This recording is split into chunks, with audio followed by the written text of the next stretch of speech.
All right, welcome, Naeem. Great to have you here for the going over your sessions for our Hellfire project, looking at the Council of Nine. And I'm going to go read your bio here. Naeem is an audio visual artist and remote viewer from the greater Toronto area. He's been studying remote viewing since 2011. His YouTube channel has become one of the top resources on the internet for remote viewing performed live on camera, with 150 RV related videos. He currently works with Crypto Viewing, a multidisciplinary group accurately forecasting cryptos and events with military grade remote viewing. You work with Daz and Dick and some other viewers at Crypto Viewing. And definitely, yeah, I can't remember where. I think I've just first came across your work with Hellfire. And then I think I friended you on Facebook, and I discovered that you're also an amazing musician. And then recently I've started seeing that you're doing some amazing artwork. So you truly are an audio visual artist. You're kind of like, I think of you like a Renaissance man. I mean, you're you're good at a lot of stuff. You're a pretty amazing guy. And appreciate it, man. Thanks for having me on. What is the I guess while we're talking about, if someone wants to check out your music, what's your YouTube channel? YouTube.com/NyiamTV, NYIM-TV. Does that have all your remote viewing work and your music videos? Yeah, it's kind of everything. Okay. There together. At some point I might have to like split them off or something, but I like it. Like it all jumbled up there. Yeah. So we're going to go ahead and hop into your sessions. You did 2 great sessions for our examination of the Council of Nine, and you can go ahead and share your screen and we'll get into that. Now, you actually were familiar with the Council of Nine prior to doing this session. Obviously, you were blind; you didn't know what the target was, but this isn't the first time you ran across the Council of Nine. Is that right? Yeah, I read the Law of One books. Like, I think I have all of them, but yeah, I read a lot of that, a lot of the Law of One stuff, because it was just such a intriguing situation. Like a lot of the channeled stuff at that time that I was reading didn't impact me the same way as the Law of One stuff did. It seemed more serious, I mean, I guess maybe the way they just recorded everything. There was a couple pictures that they put in there. So yeah, I was familiar with the Law of One stuff. I don't really remote view these kind of targets that often, so like besides the Hellfire projects that we've worked on together, I rarely work kind of like the more metaphysical targets, you know what I mean? So when I start working a target and then it starts going to these crazy places, I'm usually pretty sure that it's not me, you know what I mean? Right. Because I don't really work these kind of targets that often. So this was interesting to kind of get the data blind and then be able to compare it to the the channelings, and there's some pretty good correspondences. So yeah, cool target, very, very cool target. I never thought of targeting that before, even though I've read quite a bit on this. Yeah. And you turned me onto a book called Briefing for the Landing on Planet Earth. I think it was written in the 70s by Stuart Holroyd, which is another. Basically, Stuart is a. Oh yeah, you got it there. Yep.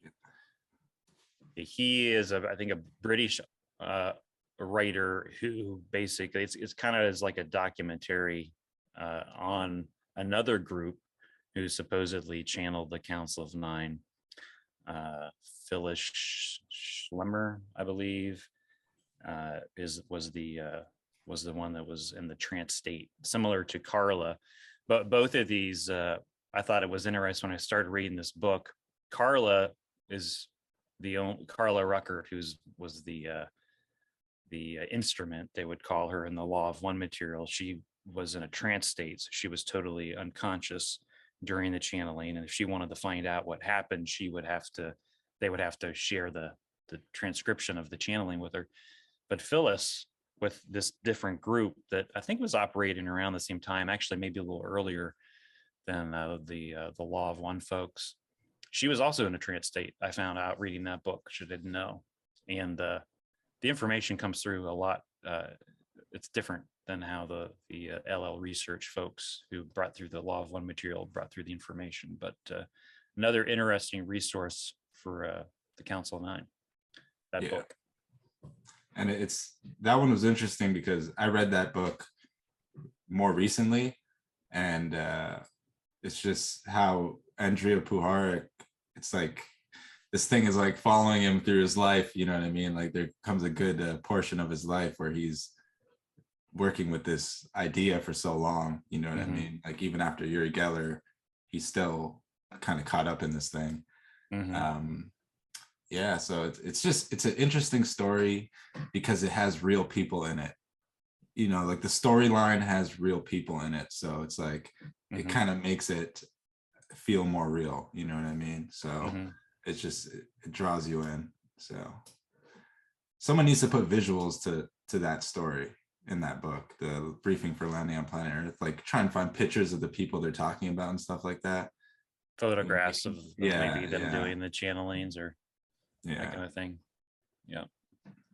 All three of that particular trio is no longer with us. I believe I was looking at Phyllis's work. She has a book that she published way after this, I think in the early 90s, called The Only Planet of Choice.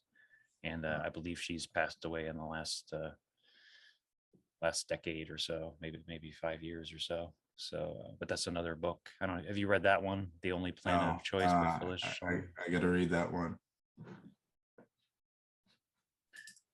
All right. So we have session 1 here. Yeah. So this is just the kind of like the opening thing that I do when I remote view is we do like a visual ideogram, which is kind of like just a quick, you know, ideogram version of a visual. Sometimes it bears fruit, sometimes it's not much to talk about, but here right from the beginning I get a sense of life forms. Life form with the arms raised, life form and land or structure. Low level data, life forms, voices, sweaty, hot, structures, grungy materials, hollow textures, gaseous and wet textures there. This is like a secondary data matrix. You got life, weird noises, yelling sounds, wet surfaces. Picking up on a lot of life in association with the target. This is just a stage where we kind of like dump out words that kind of just accumulated. It's not really target data, but you can see here I'm already like writing stuff like alien and, you know, extraterrestrial, kind of like that kind of, those kinds of ideas were already kind of like creeping in of like this, even though I didn't really get anything about an alien yet, it was like some of the things that I probed for, the weird textures, it just felt very weird there. Stage 3, this is just assembling all the data on one page. So dealing with life, water, some gaseous, something in the air, different life forms. So this is the first like isolation of a gestalt to see, you know, what I can see there. And looking at the air, you know, I get this very Saturn-like shape. I've got the sense that this feels artificial, buzzing sound, high-pitched, sound coming from there. And I get the sense of something, there's some transport or something's getting carried around here. I get the sense of encapsulate. I guess I should interject that, I was one of the things I was expecting is that at least one of our viewers would pick up on some type of Saturn related data, as in the Law 1 channelings, they say that the Council of Nine, their headquarters are sort of in the rings of Saturn on some dimension or other. So, when I saw your drawing there, that was kind of like a little, fist pump. Yeah. Like, Yeah, the thing is with some of these, with sometimes when I do remote viewing, it's like the visual is so like this one was like very brief and very fast, and like, I wasn't expecting to see a planet, but my first impression when I saw this is that Saturn, you know what I mean? But it's like you kind of don't want to go there that fast. This is like the first thing I'm looking at, so I left the Saturn. I tried to keep that idea out that it's Saturn there, but right. Yeah. So looking at water, a water aspect, I get a set. I saw something moving around in a liquid, like almost like like a water creature or something. Something in the water moving around, sloshing, putrid smells. And the idea that I get when I probe this is that this is like being watched. It's like a test subject, and its performance is being kind of like tracked or watched. Yeah, kind of a test subject. It looked like your initial drawing of life forms a few pages up. It also had a similar sort of, it looked like somebody in some kind of liquid or something sloshing around, almost had a test subject looking vibe. Yeah, right there. Yeah. And some yelling and screaming data there, which yeah. So test subject feel not good. Yeah, he doesn't seem like he's enjoying the process. Yeah, not something fun here. Structure one. One of the challenges with seeing some of this stuff sometimes is the scale, like kind of understanding the scale of what something is if there's nothing to compare it to. So, I see this, I'm not sure if this is something very large or if this is something very small at this point when I'm looking at this, but what it looks like is like two like 90-degree-ish structures, and it's going beneath the surface. So this could be land or this could be someone's skin, you know what I mean? Yeah, the sense of almost like two clamps or two 90-degree things there going down, and I get the sense of a deep probe, something artificial. Probe, measure, sample, retrieve, almost like a pipeline. Wet and mushy, slimy. So this was this is when I'm trying to look at life now, because I had like so many I had life forms. Some were just kind of standing there, some had their arms raised. So I'm looking at life multi here. Like I know there's some life I have to see. So I saw a bunch of people or life forms standing on almost like around the rim of a structure. And the first impression I get is like they feel like scientists. They feel detached. So solemn type of emotion here. So they're not like whatever they're overlooking or whatever they're doing, they're detached from it.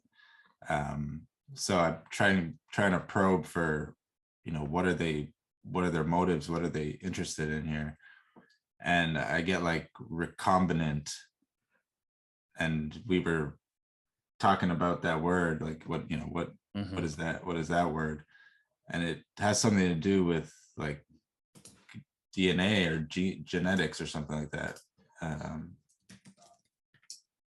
remember I think I sent you a little email saying Yeah. asking you what the word was, and I think you had written back that you actually ended up looking it up. Yeah, it says an organism's cell or virus in which genetic recombination has taken place. Yeah.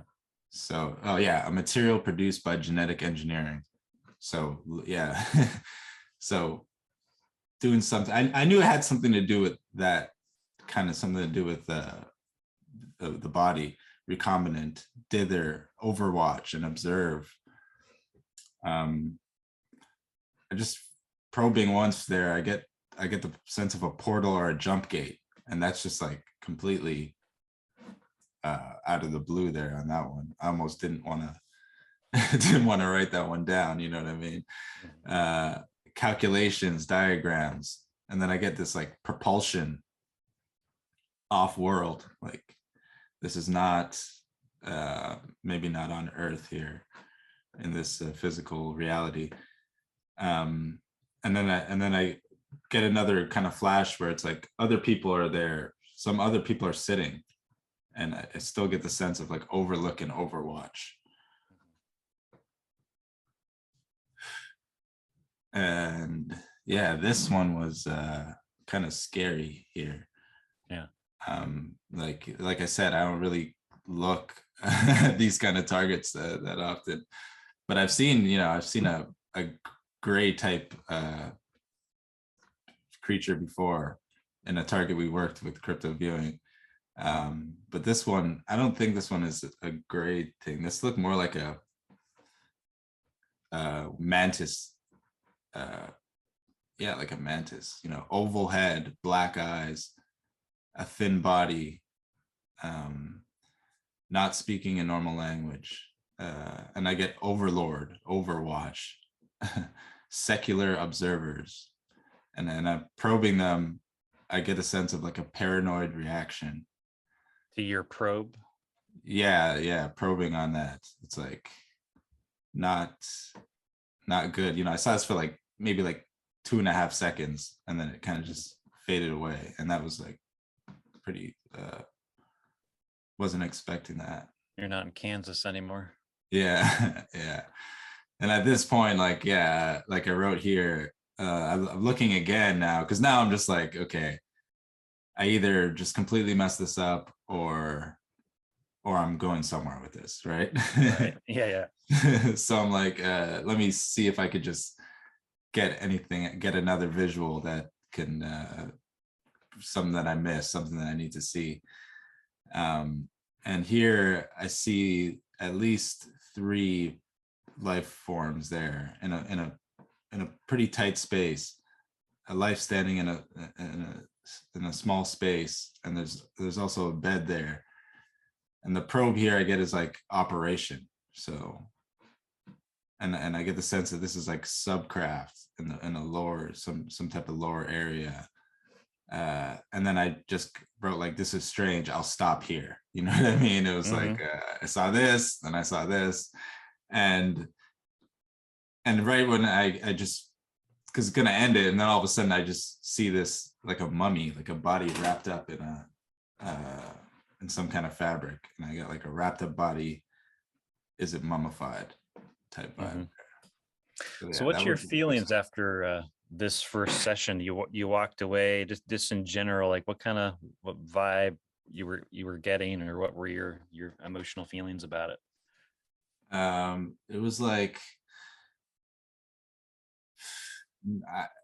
I had a feeling that it was probably on target, just because of what, the Hellfire in general, you know what I mean? Like if it wasn't Hellfire, then maybe I'd be like, I'm just gonna redo this. Yeah.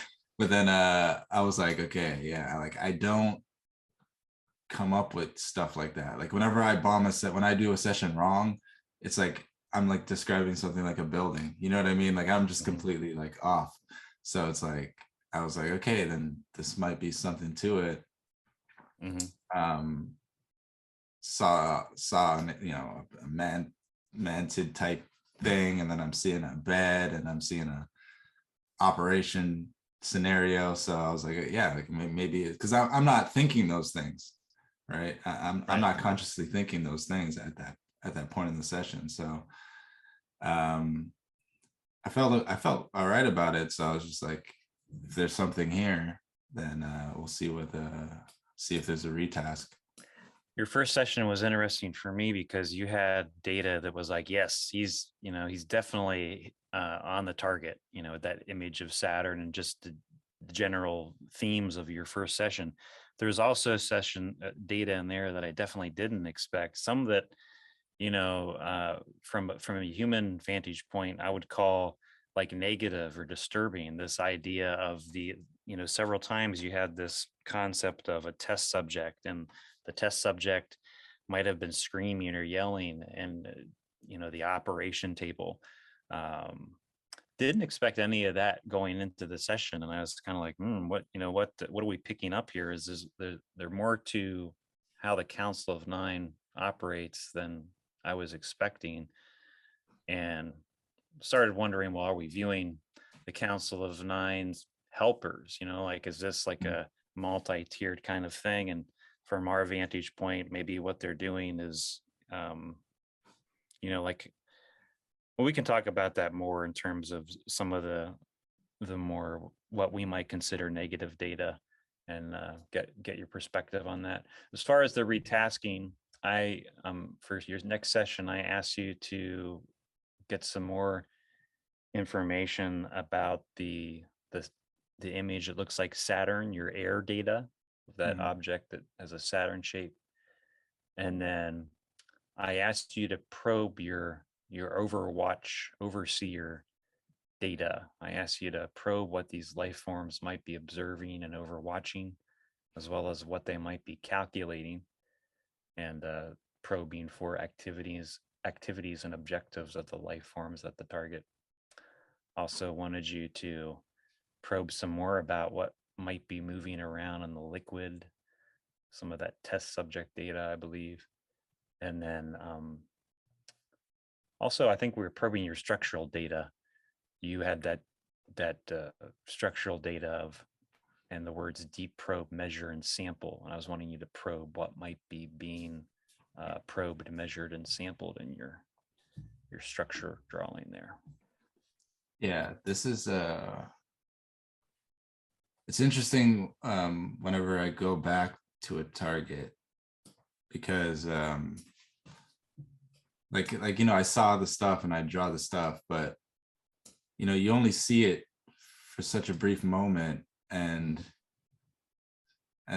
it's not like it's kind of hard to say. It's like sometimes I draw something good, but I still don't really fully understand what it was. You know what I mean? Like I drew it, but I still don't know what it was. And then sometimes when I work a target again, it's like, okay, you told me revisit this or that aspect. So when I'm revisiting it, it's like I still don't know what it is sometimes. You know what I mean? So I'll see something, and then it's like, oh, then I realize like what it actually is. You know what I mean? So it's like, that's when I know there's probably good remote viewing happening. It's like it doesn't end up being what I expected it to be.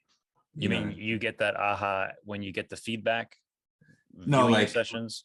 Like for instance, like I'll when we get to this structure, I'll show you what I mean. Okay. So yeah, here's the second session here. So I went back and trying to refocus on these areas. Visual ideograms. This one looked like it might have been a life. So yeah, so now I'm going back to Air 1.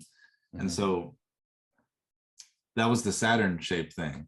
So I'm going back to this Gestalt Air 1 again, but this time when I look, I see something else. This looks more like like a craft or something like that. So that's what I mean sometimes by like, I'm revisiting something, but I might see something different, or I might see something more specific. You know what I mean? It's like it's still has a kind of a Saturn-y shape to it. Yeah. Or maybe this is in the rings of Saturn. Maybe this is there. You know what I mean? It's like it's a part of this Gestalt somehow associated with the air Gestalt. this was like hover, transport, carrier, domicile, artificial, sense of like quantum leap or vortexual, transmit, like it ruptures or breaks through. I get like transient. And carrier craft was the probe on this. Telepathic consciousness interface. So that's an interesting, kind of like a curve, flat on the bottom, curved on the top.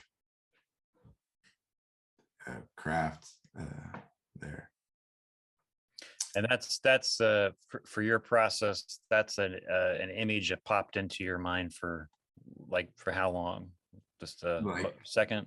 Like maybe like 3 seconds. Okay. Yeah. So I did a movement to inside. I was like, let's see inside. This was a big console that wraps around inside a structure, and there's at least 2 beings there. The first thing that I saw was they're like waving their hands around, almost like that movie Minority Report, when he's moving around the stuff on the screen. All right. Yep. So yeah, that's what it reminded me of. Like they were doing something like that. Like they weren't typing or they weren't actually touching anything. Silicone, beeps and static. I get a sense of control panels, maps, coordinates, flashing lights and consoles, sterile smell. Probing, what are these guys about here? I get like biotechnology, implants, the biosphere, high intelligence. And yeah, I wrote that they move their hands around to interact. And I get warp speed. Interstellar warp. That's the word that came to me there. So that was a pretty interesting visual.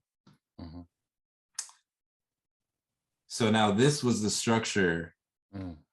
That thing that I saw that was a deep probe thing. And when I initially saw it, I thought maybe I was seeing something really big on the land, like a kind of like a tube going underground. Like that's what I thought it could be. But going back when I looked at structure 1 this time, this was clear. Like this was like those clamps that they used to like pry open flesh. So this was kind of like shocking. I was like, this is what that was now. Like I wasn't expecting that at all. You know what I mean? So that's what I mean by like, sometimes I can tell when it's good data, because it's like, even though I think I know what I was going to go look at, it's like, no, I didn't know what it actually was. Yeah. Right. And now I'm like seeing it clearly. I was like, this is like an opening in a body with the flesh is held open. And then I started probing here. I get like morbid blood, incision, suction, testing and samples, organs and implants. And I kept getting this sense that like, they'll treat you like a lab rat, these guys.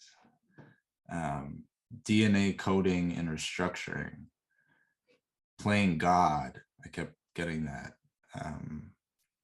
The concept of toying with life and modification of the biosphere. Measurements, cell counts, transmissibility, organs, immunities, blood plasma, inoculate, bioramifications is what I get in association with this visual here. So kind of took a jump there. The data kind of took a jump to like it went into a whole new area here. Your DNA, you have DNA kind of coding data here in the second session and your first session. That definitely goes along with what some of our other viewers got. Demi, for example, did an interview with her yesterday, and a lot of DNA programming, coding data to create something new in her data as well. And it's interesting because some of the data points I had on this structure one still matches what's the data on the structure one I looked at initially. So even though I didn't know what it was initially, it's like some of the data that I said sample and retrieve there as well. So yeah, it's just interesting. I saw it from like kind of, I guess, two different perspectives there, but definitely got a better grasp on it. Yeah, that is interesting. You have in your first session, and you had probe, measure, sample. Yeah. Wishy, wet. Yeah, exactly. Another one you had. So seeing that now, I was like, okay, so I'm supposed to look at the life next. So life multi. Person on a bed there, like a gag in the mouth. Yeah. Pins and needles is like the first word that came to me there. Not good. Test subject strapped down. Pain, almost unconscious. Struggle, held down. Testing for like thresholds of pain and durability. Like we would call this torture. Treated like a lab animal. Again, I get that comes to me again. Interspecies abduction testing, compatibility, genetic mutation, morphology, reproduction.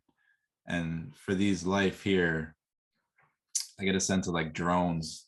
They're like order followers doing a medical inspection is what they would say. So yeah, that was the life. And now looking back at the water where we saw the splashing, the splashing thing moving around. So I guess this is associated with that somehow. I see like one of those tanks, those cylinder tanks from the movies there, where they would have just like a body just like floating in there. Modified organism, probiotics. It's like a green fluid in here, like amniotic fluid, a synthetic life. Yeah, synthetic life.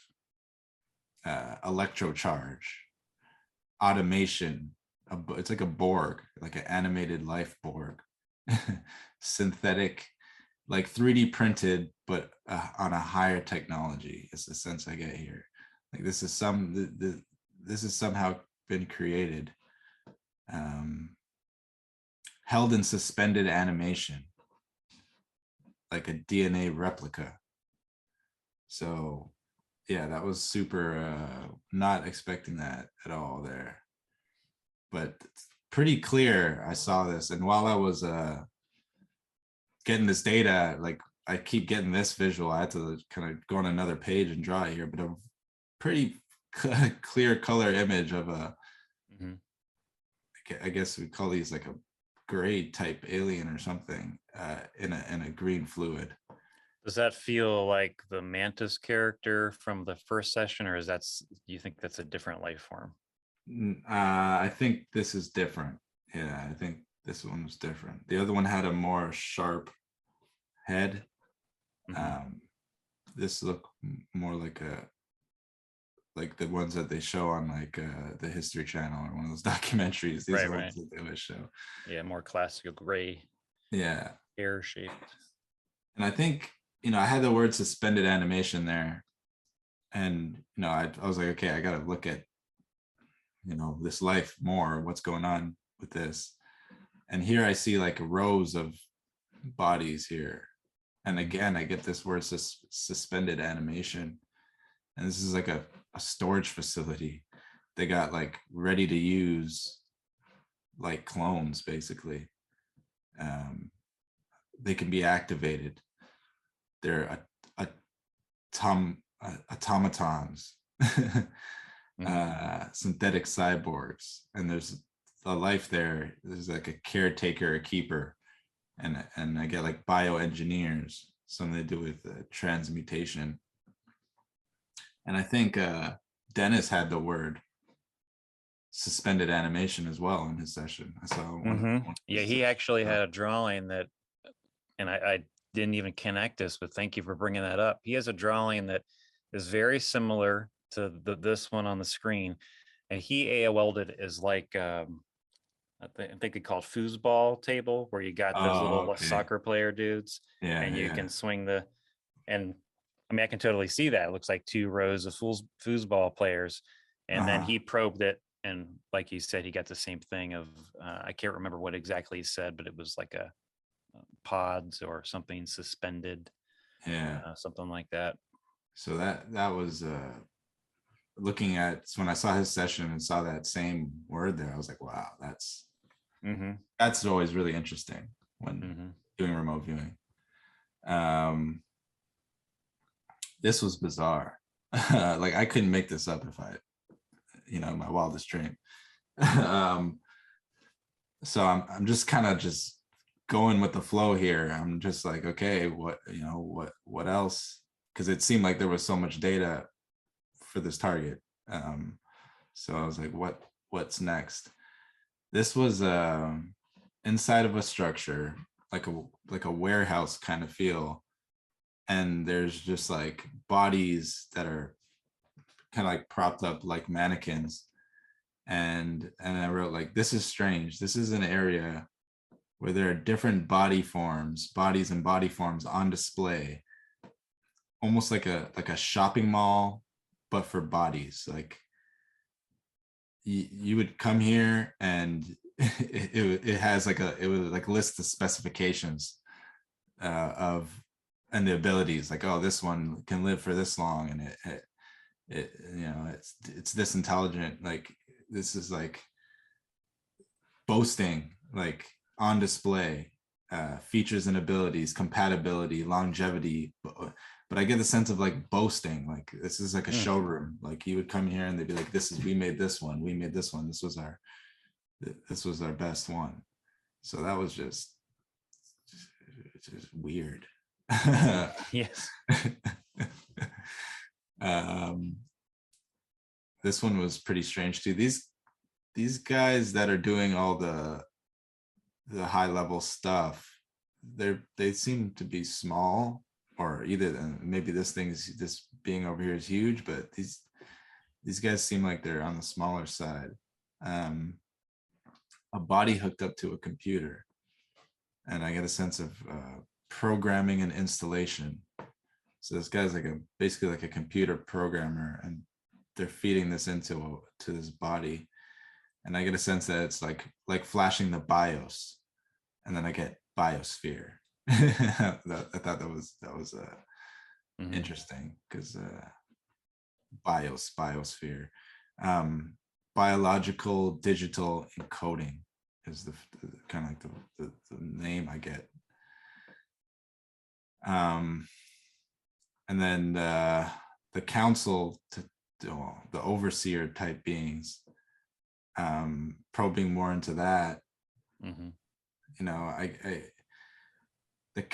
These guys just felt bizarre to me, non-human. I wrote scientific, detached. They're watching. They're doing calculations. I get like on durability, longevity, sexual ability, conductivity, organ placement, blood flow, ability to react, the self-awareness, the ability to comprehend. They're observing life processes, the viability, whether they're prone to death, ability to survive, communication, receptiveness, biological endurance, genetic ability, and their DNA sequence. So that's, I guess, the whole like playing God thing. These guys are keeping all these things and considering them in some kind of calculations there. So Yeah, which seems to result in some type of a body, which ends up being on display with these different features that they appear to be engineering yeah, in some fashion. and that's if I don't remember which books it's in, which number of the Law of One, but there's sometimes when they ask them some questions like, oh, you know, like what is Bigfoot, or who were the pre-humans and stuff like that. It sounds like they kind of get into some of this kind of stuff, like, you Well, know, yeah, like, oh, yeah. this was created, we created this or we created that. So it's like, yeah, that's They do talk about that. They talk about that in terms of moving planetary races from one planet to the other. Mars comes to mind.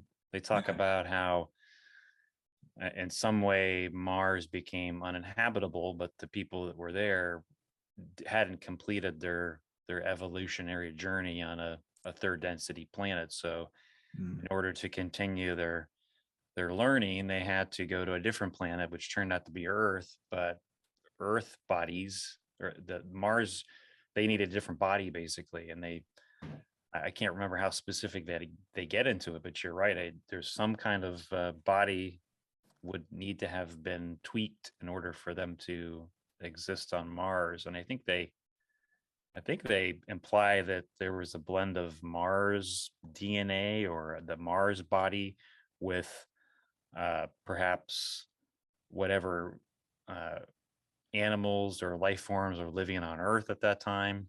Maybe a little quote unquote alien DNA thrown in there. yeah. I don't remember the specifics, but that's a good call out. In the in the briefing for the landing on planet Earth, a lot of the implants and stuff, like they're getting some of the people there in that group and like saying, oh, we put something in you, or we put a thing in you. So it's kind of interesting with the some of the data that I had here, the Mm-hmm. kind of the I guess the abduction scenario or the implants type thing, because that's the part that's kind of baffling. It's like these are some kind of interdimensional beings or something, or you know, or aliens, or however you want to look at it, but they seem to still have to kind of like put something inside of you, you know what I mean, like just they're putting these little Mm-hmm. chips or these little things inside of you. So it's like it's just so bizarre. And they're actually merging from higher to lower, and maybe that technology is a part of what bridges that gap, or can bridge that gap in certain circumstances Yeah, for communication, or who knows what else. but definitely from this perspective, like in the channelings, like one thing I did find weird when I initially you know, was reading them, and even still in the more recent books about it, is the idea that it's like this thing, the way they say, oh, this instrument is running low on energy, or you know what I mean, that way they talk about the person being used as the channel, that always was a little bit of a red flag in the back of my mind. It's like, okay, that just seems like such a non-human way to talk about the being, you know what I mean? It'd be like, yeah, this instrument is Right. we're having trouble with this instrument. So it's like that A seems little like, clinical, yeah, clinical yeah, it's kind of like, term. well, looking at my data here, like they'll treat you like a lab animal, that kind of thing. They're kind of detached. Like that seems to line up. It's like, yeah, you're just an instrument. Like they always say things like you know, the bandwidth we're working with is low here, like, you know what I mean, we have a small bandwidth to connect with the instrument and stuff like that.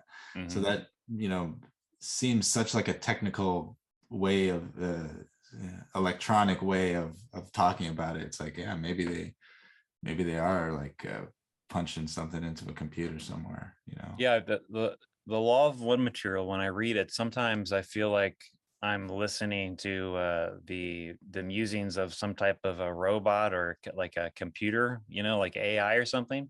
Yeah. But then other times, Ra, who's the group of beings that in the law of one material they're communicating with, sometimes it turns into some very beautiful and poetic, heartfelt uh, uh, text, or in the channeling, lost for words there. But yeah, so there's an interesting combination of that kind of clinical, kind of almost computer or kind of like language, but then there's some interesting almost poetic language as well. So I don't know what to quite make of that either. Yeah. And there's so many times where they make like mistakes. But like the Like timeline and that kind of yeah, stuff. they'll say something and then they'll be like, oh, there's a correction, like that was wrong what we said then. It's actually this. So it's like that part of it, it makes it seem a little more, I guess, authentic. If those are real beings, then it would be like, yeah, I guess they can still make mistakes, even though, Uh-huh. you know what I mean, they're trying to translate this information somehow. You know what I mean? It's like I feel like if it was not real to an extent, and why would they do that? That would just discredit them. You know what I mean? Right. You're apparently, making a connection with some humans, and it's this rare communication, and then you're making these mistakes. You know what I mean? Well, they're honest about it, right? So that Yeah. could lead some, at least you're dealing with beings that have some level of integrity, and they'll admit when they make the mistake, which isn't a bad thing. I wanted to read your last page um, that you wrote for session 2, just to complete the Yeah. information. You wrote that this gives me the creeps, understandably. Borg clone, Borg clone, synthetic life creation.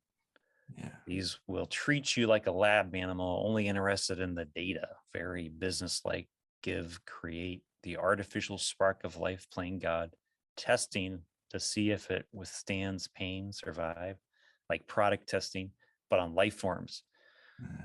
They don't seem to care much about what happens to any individual one. They can make new ones, biological engineering, manufacture.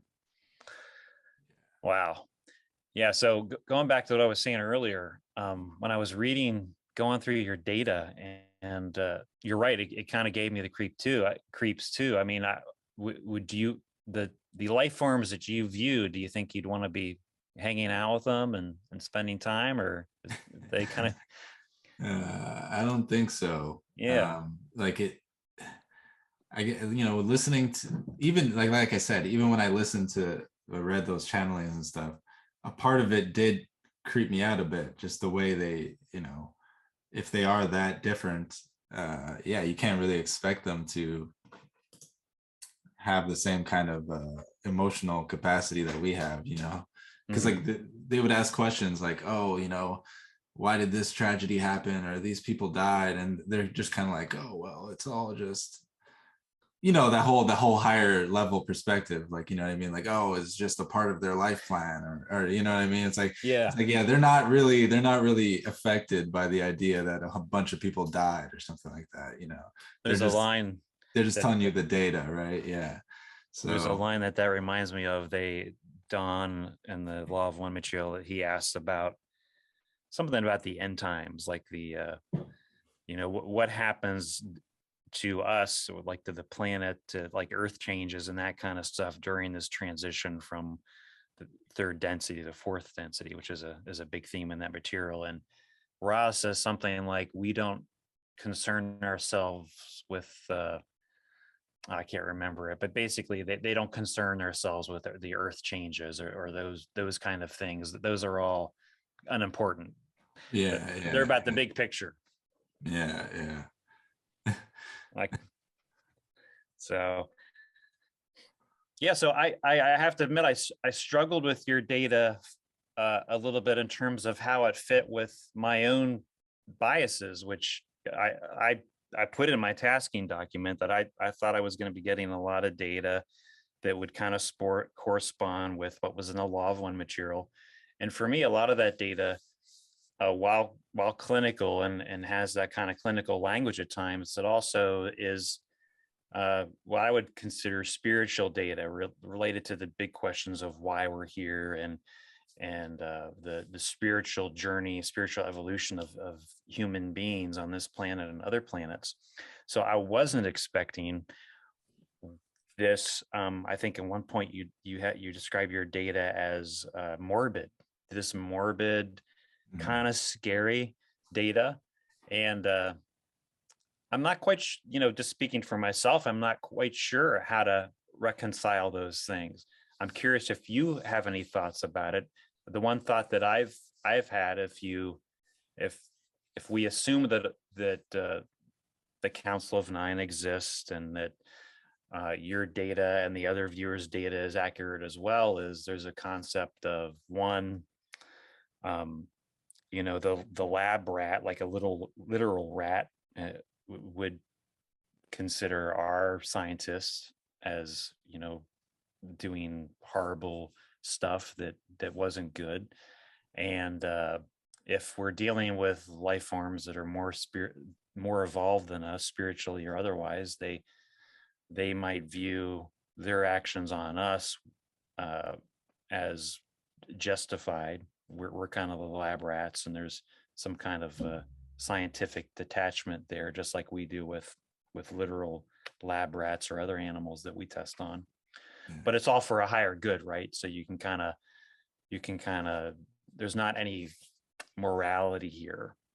There's like a violation of someone's free will or that kind of thing. But when I see, a drawing of what looks like a humanoid being on a table appearing to be gagged, data yelling, screaming, struggling, wow, it gives me pause. I don't know how quite to process that with my own assumptions that I had about our target. And any thoughts about any of that?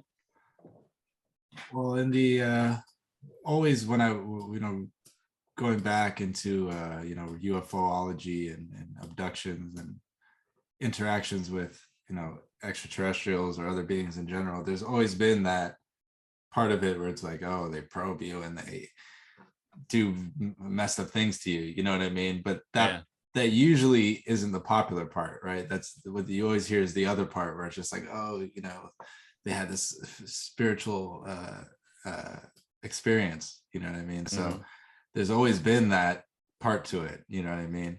Right. So I guess maybe that's just the part that these beings know that we don't want to hear about, you know what I mean? So it's like, maybe when they're channeling, they're just telling you the straight business, you know what I mean?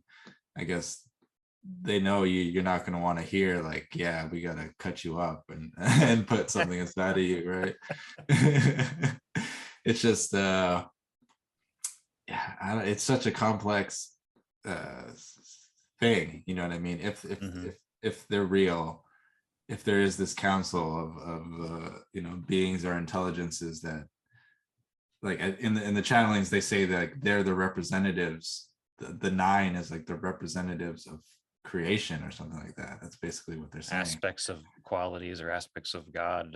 Yeah, they have that terminology in the briefing for the land and planet Earth. Yeah, in a human perspective, that just sounds like 9 dictators or whatever, you know what I mean? 9 dudes getting together and dictating everything. But what they're trying to say is, from their level, this is just like the 9 vibrations or something, you know what I mean? It's hard to wrap my mind around. But they're saying there's all these civilizations and they're all on this it's like a galactic federation or a council, you know what I mean? So if we're like some kind of lab rat to these guys, that's pretty depressing. But it would be so much larger than life that I guess it doesn't really have to be that depressing. But it's just, well, one thing we didn't get into with your session data that we got into a little bit with some of the other viewers is the purpose, like the purpose of what appears to be just comparing your data with Demi's data, because I just did an interview with Demi and it's fresh in my mind. She also had this basically testing and retesting and doing different experiments to come to an end result. And it was all about DNA coding and programming. Similarly to your data, your data was a little more specific in terms of bodies and all that kind of thing. But in Demi's data, the purpose seemed to be for a future event, a future time. And looking at some of the other viewers' data, Daz had some data that would be considered more, I don't know, spiritual, about human evolution and that kind of thing. So it'd be, the question is, what is the purpose of these bodies? They seem to be on display. Are they for some kind of a future time? And how does that relate? Like, does that circle back around, like for you and I to feel better about, oh yeah, all the experiments and all the tying the guy down and putting the gag in his mouth? It was all because in the end, these bodies that they're developing are for some spiritual evolution of humanity and some future time when we're going to need them to continue our spiritual journey. Yeah, I feel better about that kind of thing. Like, I'd if I could retask you some more, before you had gotten feedback for the target, I'd want to try to get some more data onto the purpose of these bodies that seem to be on display, and maybe complete that circle of data. But the data is the data. Sometimes it violates our preconceptions of what we think we're getting, and that's good. We're just out for the truth, whatever way we can get it. It was it is what it is, right? It's like I guess this stuff would have to be involved in there somewhere, you know what I mean? It's like you said, like how we do stuff to animals here, or we test on lab rats, stuff like that. Yeah, maybe these guys really is that big of a difference in the species, or the intelligences that like, you don't flinch when you step on an ant by accident, you know what I mean? It's just like it's not a showstopper, it might be like that for these guys, you know what I mean? It's like, one less human, or we got to pick one up and run a couple tests on them. Maybe it's not a big deal, but then it's like, why are they so interested in what happens here? You know what I mean? Like, why are they channeling all this? Why are they sending people to go pray in different locations and stuff? So, well, since you've read the law of one, you're familiar with it. Let's think a little bit more in terms of what is said to be happening right now on the planet. According to the law of one books, the Earth is becoming a fourth density planet, like in a fourth density space where third density life isn't going to be able to hang out here. It's not going to be conducive to third density life, which is what we supposedly are. And so the different scenarios are, if you're alive right now, you can graduate to a fourth density, I don't know what it is, vibration or dimension, where you can continue on in a fourth density planet like Earth. But if you don't graduate and you need to retake the third density class, you're not going to be able to do it on Earth. So you're going to need to move to a different third density planet. And therefore, you might need a different kind of body than the ones we're using now. So maybe some of this data we're getting is about, we got this group called the Council of Nine, and they're kind of in charge of protecting the solar system, maybe other solar systems, I don't know. But it also seems like they're involved in kind of guiding, shepherding, caretaking the spiritual evolution of life forms in the solar system, including Earth. So if you got this group of life forms on planet Earth that are, for the majority, fail in the class, and they're going to have to retake third density, you have a job to do. And one of those jobs might be to make sure that these third density life forms have an appropriate body to continue their studies on a different planet, because Earth isn't going to work out anymore. So maybe that's what it's about. And yeah, I mean, when it comes down to it, you got to have some type of a third density physical vehicle that is kind of blood and guts, and it's gross, and it doesn't seem, like about love and light and all that kind of stuff. But in the end, if you're the caretaker and you got to make sure there's a vehicle, maybe that's what we're picking up on. No idea, but you could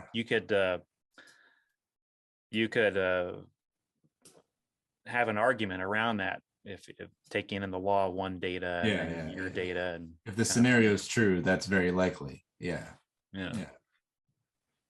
They would have, if they are caretakers, then they would have to do things like that, you know what I mean? And it would be their job. That would be their job.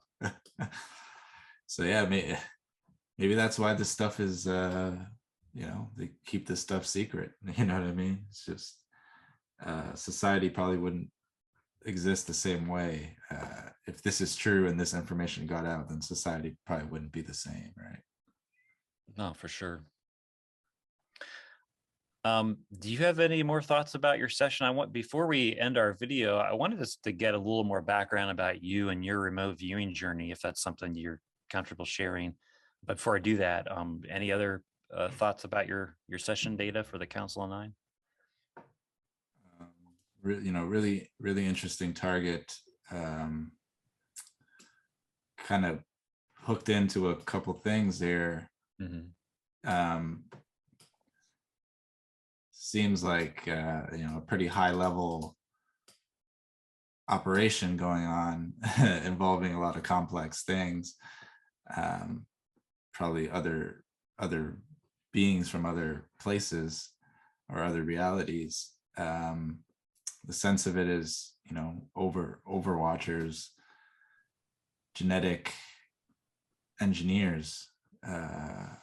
Like the sense I get was, like playing God, which seemed, pretty lines up kind of with the Council of Nine thing, you know what I mean? Sitting on the board, being the ones that are making these calls. When I see these things, I can only react to them from a human perspective, you know what I mean? So, I don't like operations and stuff like that, you know what I mean? You don't like being gagged and held down on an operating table? Yeah. It's not my thing. What a weirdo. but it makes sense. If this is what's going down, then you'd probably expect to see that here and there. Hard to get feedback for a lot of this stuff, right? Sure. Yeah. But there could be more positive aspects to this, of course, you know what I mean? So like I was just describing what I saw, right? And we know in remote viewing that kind of like the chaos and the emotionally charged types of scenarios are the ones that sometimes pop up first, you know what I mean? You're going to see the battle before you see the battlefield. So take it into consideration, you know what I mean?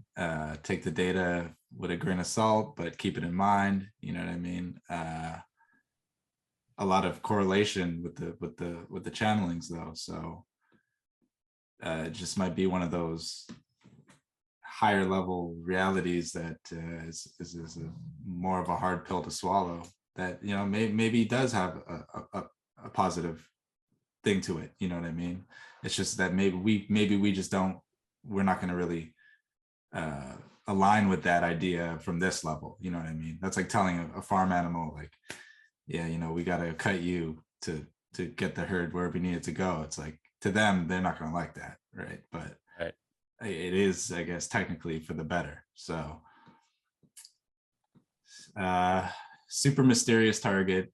a lot of people are into this and really searching for information on this one. So yeah, great target. Thanks for having me on this one. Yeah, thanks for your time with it. Do you have a few more minutes to just go over a little bit more about your remote viewing background? I think people would be interested in that. Yeah, sure. So I was just curious, like, where did you get your start? It seems like you've integrated some Hawaii remote viewing guild type of approach to some of your viewing, but where did it start, and what kind of path did you follow to get where you're at right now? I first learned probably TRV or something. Saw some videos online. Probably 2010 was like the first time I tried like a remote viewing. Mm-hmm. Started reading all the books I could find on it, downloaded all the manuals. But it wasn't until maybe like 2013 that I started really doing CRV kind of like more seriously. Mm-hmm. And started just self-teaching basically after seeing pretty much everything there was to see online in terms of like whatever teaching DVDs and stuff like that. Did that include the SRV through Farsight, Courtney Brown's free course? Yeah, I saw those ones. Yeah, the SRV. So I just started kind of self-teaching and saw some of like Edward Reardon's videos online, saw some of the early Farsight projects, and seeing people work like live on video. That was kind of, to me, that was like the next step. That took me to the next step because I'd never seen anyone do remote viewing. It was kind of like this thing, you see people in the videos like teaching DVDs, like do a little part of it, you know what I mean? But you never really get to watch a remote viewer work like a whole session in real time, and then maybe see them do like 10 different sessions, all these different targets. You kind of get a better sense for like what's going on, you know what I mean? It's a very hard thing to understand, like trying to learn remote viewing through only reading about it. You know what I mean? It's like, that's like trying to teach someone how to play basketball or something, like read this book and then go play, you know what I mean? It's like, well, how does this work? So after I saw people doing it, that kind of like flipped the switch in my head. I was like, oh, like this is how remote viewing is supposed to actually be. You know what I mean? I didn't really know what I was doing. Just putting the pieces together, and yeah, that kind of put the pieces together. And so then started getting a lot better, and then started making my own videos. Started getting a decent following, because I was some weeks I was just posting like a new session like every other day, you know what I mean? I was just working on the whiteboard, just off the cuff, just doing practice targets and stuff. And eventually Courtney Brown emailed me and said he wanted me to do some video for him for Farsight. And so I filmed some stuff for him. He didn't end up using it though. But through that, what was that like for you? Like having Courtney Brown reach out to you? Yeah, it was cool. It was cool because the first time I actually ever heard of remote viewing, well, the first time I ever really saw the word remote viewing, got familiar with it, I was in grade 4, and one of Courtney Brown's books was in our classroom's library for some reason. Wow. It was like Cosmic Journey, or yeah, I think what are the chances of that? You got some weird teachers or librarians. Yeah. And then I end up picking up this book, and I'm reading about it. Courtney's saying all these things. He's in spaceships and stuff. Yeah. And at that point, it's just going over my head. I was like, what is this? But then, yeah, years later, he emails me and he's saying he wants me to do some work. So yeah, that was a cool experience. He taught me he like gave me a little run through an SRV as well. Okay. So he taught me a couple little things there. But that never got published. I guess he didn't end up using that stuff I did. What was do you recall what the target was?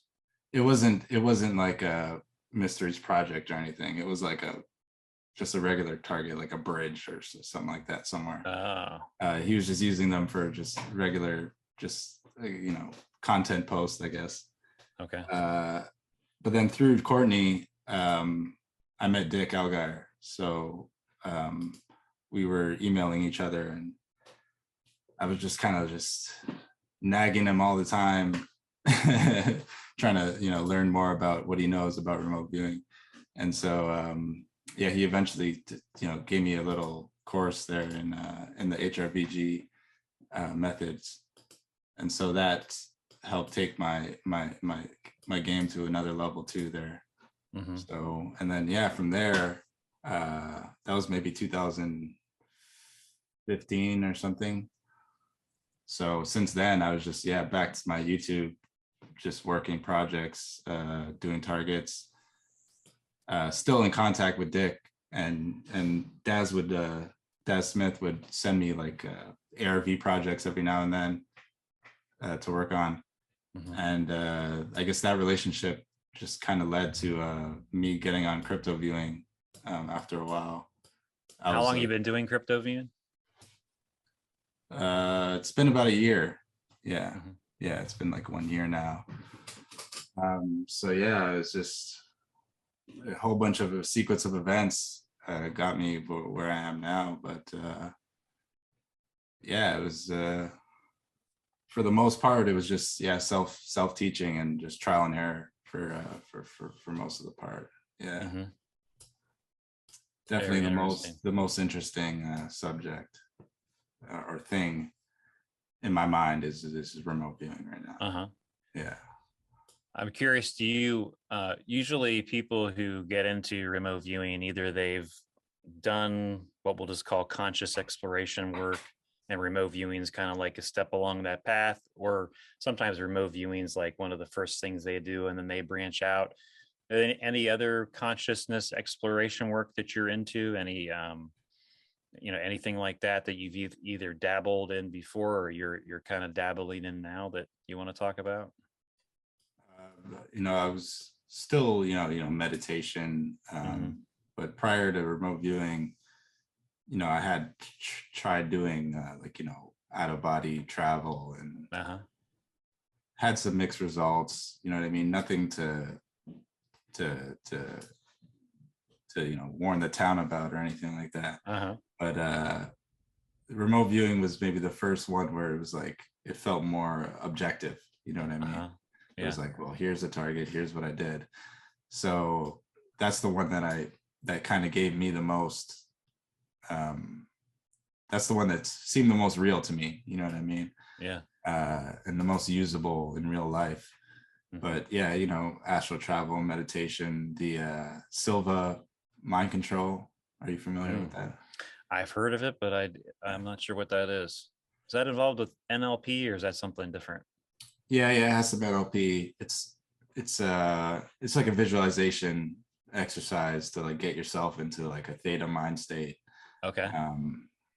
Yeah, I was I read that book prior to remote viewing. So I tried different things, but I never had that them where it was like, this is real, or this is something I'm going to keep doing, until remote viewing.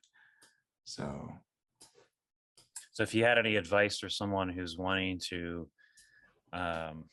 become a remote viewer and eventually get to the point where they're doing, active targets like you are with, a group like crypto viewing or that kind of thing, do you have any tips for them? Like, what would your guidance be for someone who's just now really starting to look at remote viewing and they're wanting to start learning how to do it? Looking back, if you had some tips for yourself when you were first getting started, what would they be? I would say look at some videos of people who are legitimate remote viewers. Like, try and look at some content of legitimate remote viewers, just so you can kind of tame your expectations, or kind of, like I said, kind of like the whole playing sports thing. Like, you got to see someone play the sport to be able to really do it. You know what I mean? It's gonna be hard to just read about it and then figure it out. So read about it, find a method that you like and really stick to it, for a while. Like, don't just quit. You know, it's easy to quit in these things after a couple months and you feel like there's no success, and then you feel like stopping. But for remote viewing, you gotta kind of keep pushing it. You know, I'd say at least try it for a year. You know what I mean? You gotta really give your mind a chance to kind of like reconfigure itself. So yeah, a lot of practice, a lot of research on the subject, kind of like bury yourself in the in the remote viewing literature, and yeah, if you can have someone who knows what they're doing, at least for a visual guide or something like that, someone you could talk to, because sometimes going online and just asking like, oh, someone teach me how to remote view, or how do I remote view, that can kind of send you off in the wrong direction. You know what I mean? Try and read some manuals and stuff like that. Those should be, read it for yourself, see it for yourself. Don't let anyone completely control where you go with it. You know what I mean? Because one of the other problems in remote viewing is like my way to remote view is the only way to remote view. You know right. What I mean? Yeah, that's the other problem there. I think some of our viewers that are viewing this that maybe are have been in remote viewing for a while, they might be interested in where they could learn the HRVG approach to remote viewing. I know for myself, at some point I looked into, after learning CRV, I was looking into, well, I'd like to learn more about the HRVG approach. Of course, you had some mentoring with Dick, which very fortunate. Is there any resource that you're aware of for someone that might want to view that particular take on remote viewing? They could learn the HRVG approach. Right now, I know Crypto Viewing they're doing currently a course, an HRVG course. Oh yeah. But I think it's like a pilot program. Like I think they put in a reserve amount, but the idea is after it's done, they're going to offer it more publicly. Oh, okay. So besides that, I'm not sure if they're like if Glenn Wheaton or the people in Hawaii are teaching it otherwise. I'm not really sure. So I guess right now your best bet is probably just keep an eye on the offering from Crypto Viewing Okay. when it goes live. Yeah.